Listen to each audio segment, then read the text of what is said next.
Hello friends, विवा food रेसिपीमध्ये आपले सगळ्यांचे मनापासून स्वागत। आज आपण इथे उपवासाची अशी रेसिपी करणार आहोत। खूप टेस्टी, क्रिस्पी आणि टेस्टी असे आहेत। आवाजावरून तुम्हाला कळणार असेल, खूप मस्त झालेले आहेत। तुम्हाला मी तोडून सुद्धा दाखवते, बघू शकताय तुम्ही।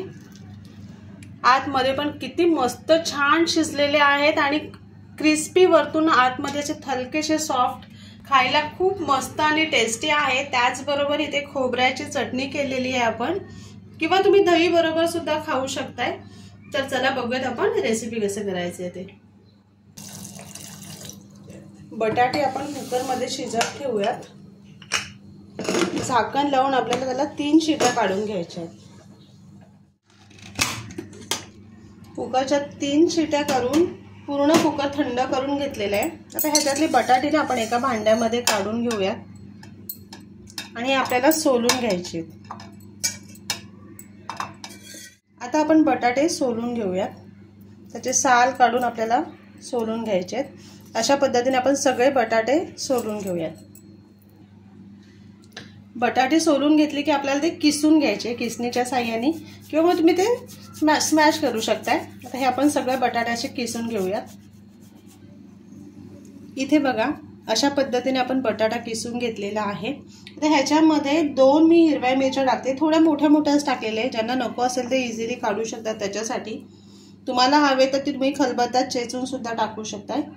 इथे मी वरीचा पीठ घेतलेला आहे। आता हे ह्याच्यामध्ये टाकून आपल्याला मळून घ्यायचं आहे।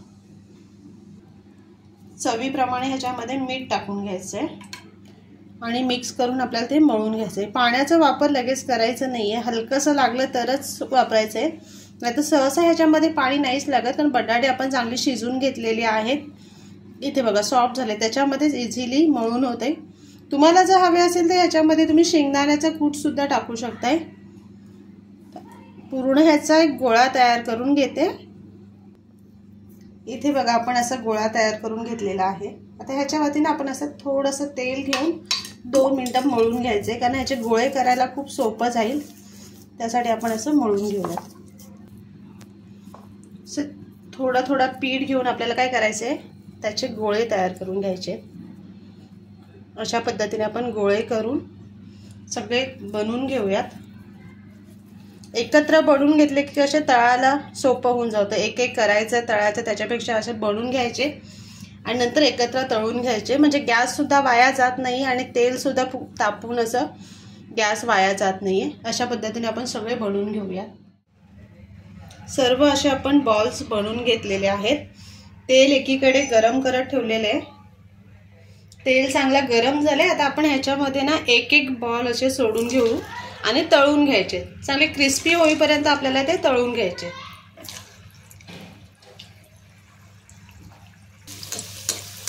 एका बाजूने छान आपण फ्राय करून घ्यायचे, त्यानंतर ते पलटी करून घ्यायचे।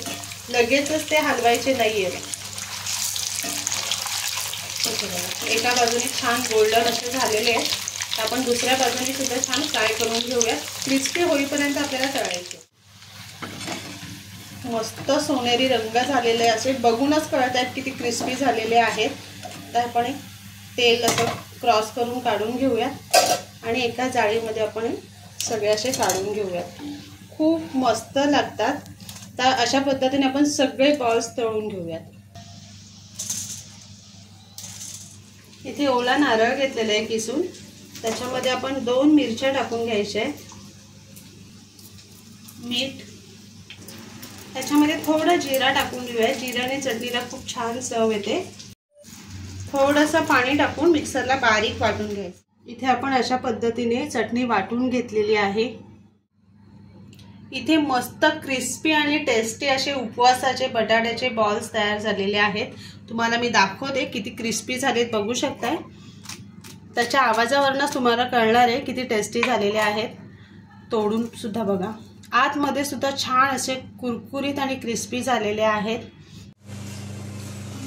काय डिलिशियस आहे बॉल। हे असं वाटतं की उपवासाचं आहेच नाही, चटणी सोबत किती छान लागते। Delicious, so delicious.